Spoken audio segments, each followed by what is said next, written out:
Le feu rouge, carton rouge, autant d'expressions plutôt désagréables induisant la colère ou l'interdiction ou le danger. Rappelle-toi aussi les corrections des professeurs. Trop de rouge sur la copie et la note risquait d'être en dessous de la moyenne. Voire même, il y avait le risque redouté du 0.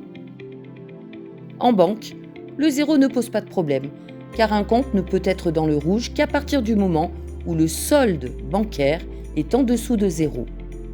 Regardons ensemble de plus près ce qui se passe. Bien gérer son budget permet d'éviter de nombreux problèmes avec le compte bancaire. D'ailleurs, lors de l'ouverture du compte, la banque remet à son client une convention de compte. C'est le contrat qui donne les règles à respecter et parmi elles, il est clairement dit qu'il ne faut pas être dans le rouge sans autorisation de la banque, c'est-à-dire dépenser plus d'argent que l'on en a. Quand tu dépenses toutes les pièces et les billets que tu possèdes dans ton portefeuille, c'est dommage car tu n'as plus d'argent. Mais l'avantage de la monnaie fiduciaire, c'est que tu ne peux pas dépenser plus que ce que tu as.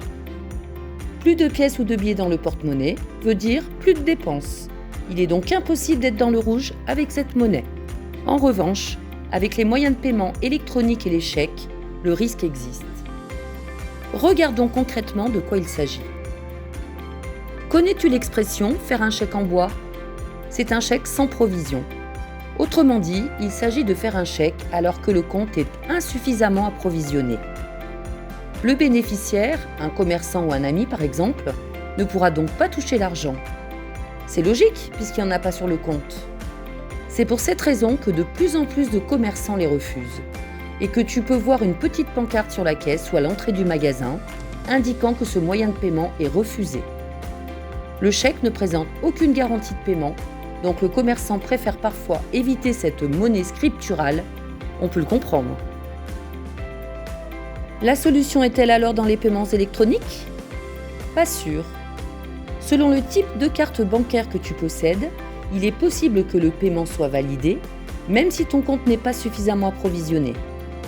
Si les paiements par carte à autorisation systématique sont refusés quand il n'y a pas assez d'argent sur le compte, les cartes classiques n'interrogent pas la banque avant de valider un achat et le risque, tu le connais à présent, c'est le découvert non autorisé, donc le rouge.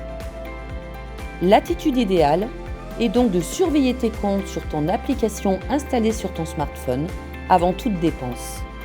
Si ton solde est créditeur, ce qui veut dire positif, cela signifie que tu as de l'argent sur ton compte et que tu peux donc, par exemple, sortir avec tes amis, aller au cinéma, au restaurant, t'acheter des vêtements.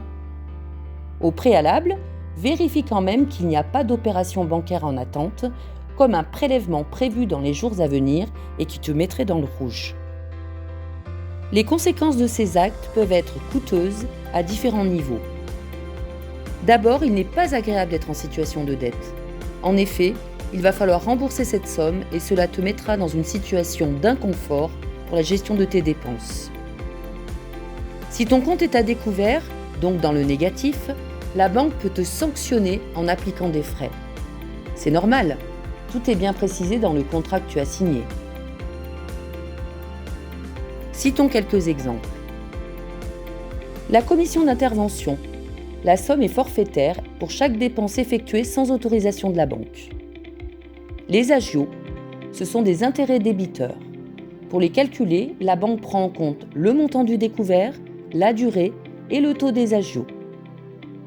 Il est toutefois possible que la banque t'accorde une petite marge de manœuvre que l'on appelle le découvert autorisé. Il ne peut être mis en place que si la banque donne son accord et la somme doit rester modeste.